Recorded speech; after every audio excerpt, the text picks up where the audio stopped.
Last time on Proteus Rising, we picked up the keys to our new-to-us 1988 Bayfield 36 sailboat and got right to work on a long list of projects, including naming her, Ellie. Additionally, we made a few more college visits with our son Tank, because in this episode, he finally makes a commitment to his choice of university. Meanwhile, we continue to chip away at the boat work while working full-time and purging our suburban life. Ladies and gentlemen, students, thank you so much for coming this morning. We have 7 student athletes that we're recognizing here today, and speaking of others, Will. We want to really give these kids a nice round of applause. Finally, going to Simon Fraser out of Canada, Mr. Tank Brewster.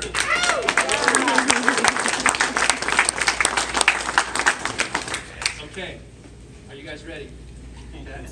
All right, let's pick up those pens. I'll get out of the way, get the photo op. Okay. Hold up, hold up. All right, start signing. Here we go.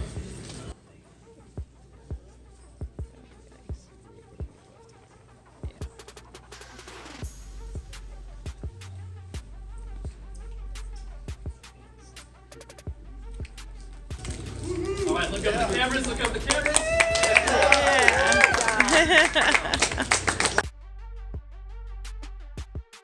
In case you missed that, Tank finally chose Simon Fraser University, an NCAA Division II school in Burnaby, British Columbia, Canada. Its academic programs are top-notch, and its football program is rebuilding with the recruiting season that Tank was included in.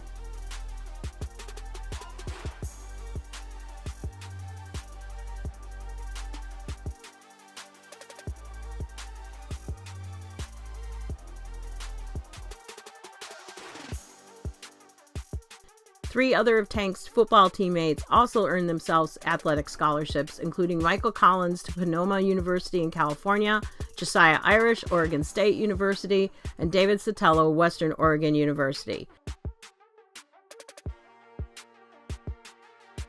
Additionally, 2 of his baseball teammates earned themselves scholarships, Will Scott and Clayton Waltz. Congratulations, all of you.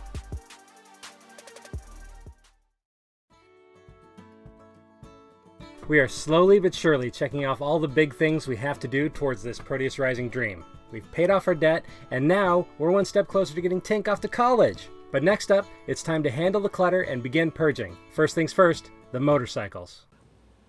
So this is actually cool because this is just a standard lead acid battery, right? But it comes with this set of funnels and electrolyte, and there's little stabby things in the feet of the funnels that stab the end of the electrolyte bottles. So you just take the whole thing and flip it over, line it up.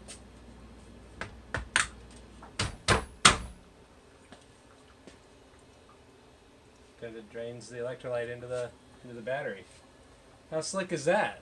I can remember doing this with one funnel and a little like a vinyl tube and trying to not spill it all over myself. Oh, like we will have to on the boat? Well, no, the boat's house batteries are AGM. So, brand new battery.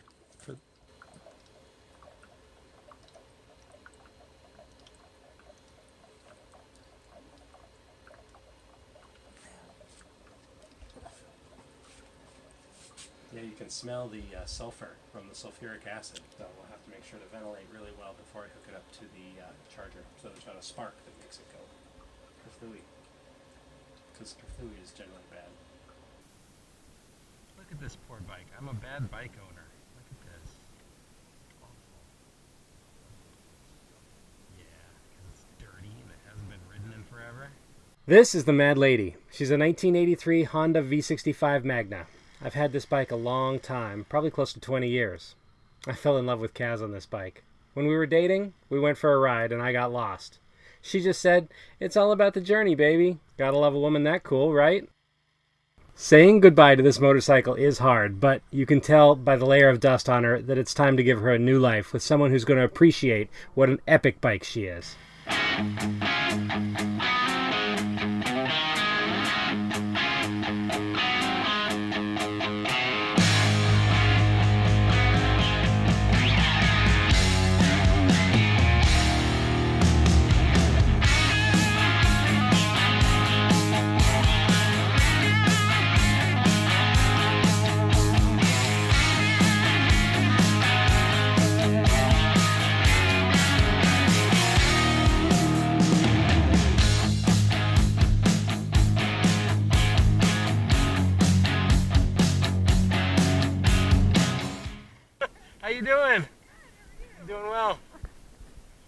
So let me show you the fish tank. While Greg worked to get the Mad Lady ready to sell, I was working with a longtime neighbor and friend of ours to adopt our 55-gallon aquarium of fish. Some of the fish inside it were more than 10 years old. It was a family operation to get it into her vehicle so she could truck it across the mountain pass to her home. Thanks, Deanna. We're really happy you adopted Leviathan, Swifty, and all the rest of our longtime aquatic friends. We worked both Friday and Saturday trying to get everything purged, and it opened up some space inside the house. Just don't look in the garage.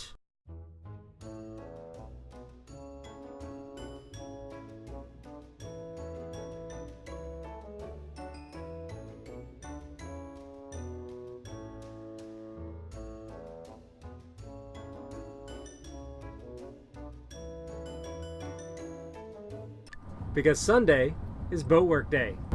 What you doing, honey? Going to see my girlfriend.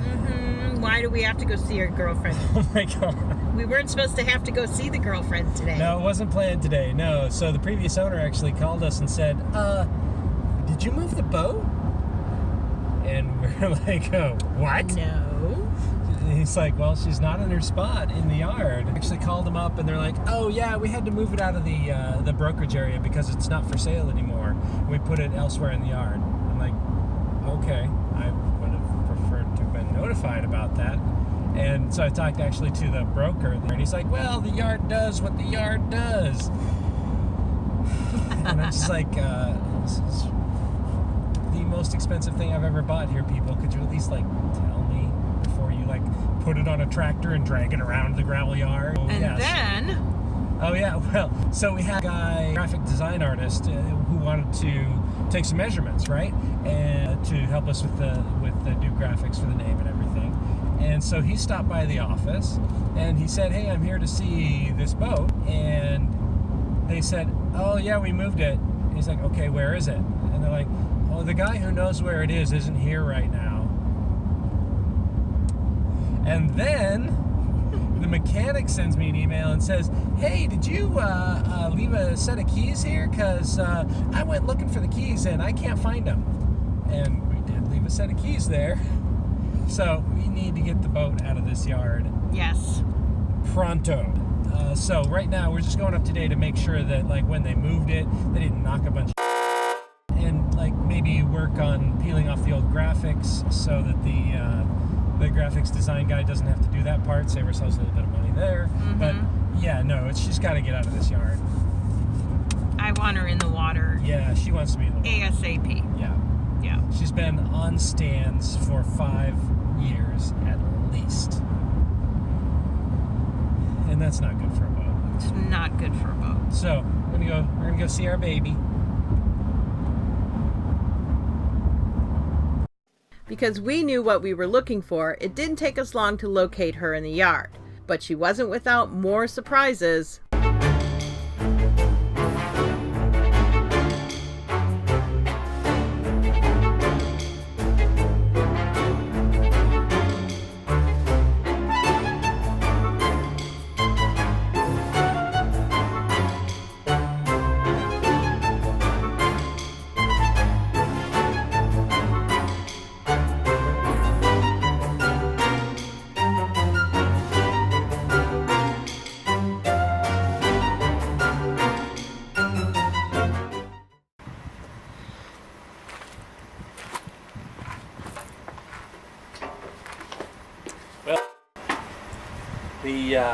The inverter I brought with me today is not potent enough to run the heat gun.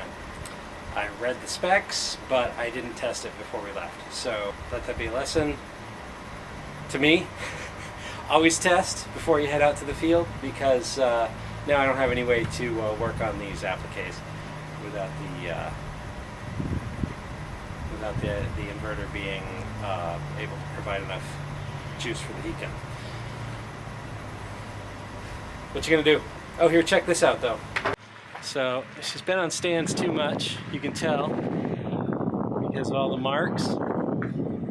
But this is new.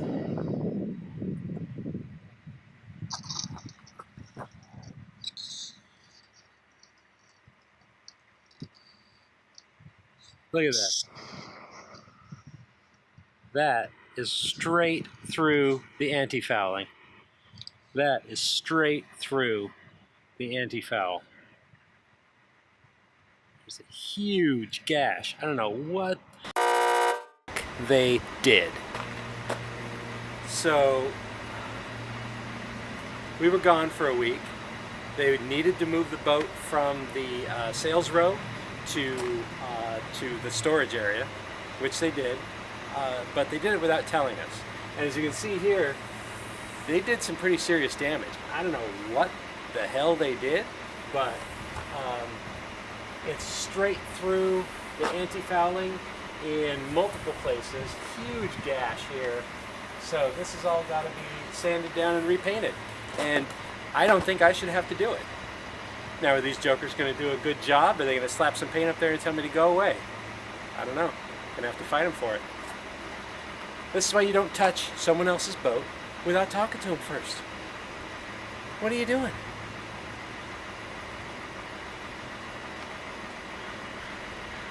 The place is called Marine Service Center in Anacortes, Washington, and I'm not impressed. Not impressed. Well, the tarp kept it cleaner, huh? Yeah, it's definitely, you can tell like what was exposed to the yard dirt and what wasn't. Let's see how the inside looks. Yeah. We found her. She wasn't that hard to find. I don't know why they didn't know where she was. Well, not stuff spilled all over the floor, so that's good news. The picture's still up there? Yeah. No way. Yeah. Oh my God, it didn't even move. Ugh, she is such a sturdy vessel. Yes, she is. Ugh. And nothing in it. Oh, good. So the tarp did its job. Yes, it did. Yeah, they're saturated. Oh my God, look at that. These, Oh my God, they're full of water. Okay. well, they're not dripping. No.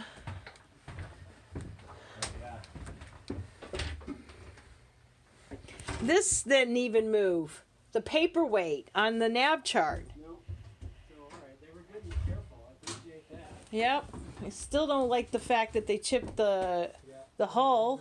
They all need to be rejuvenated. Well, they did their job though. That's awesome. Yeah, that's great.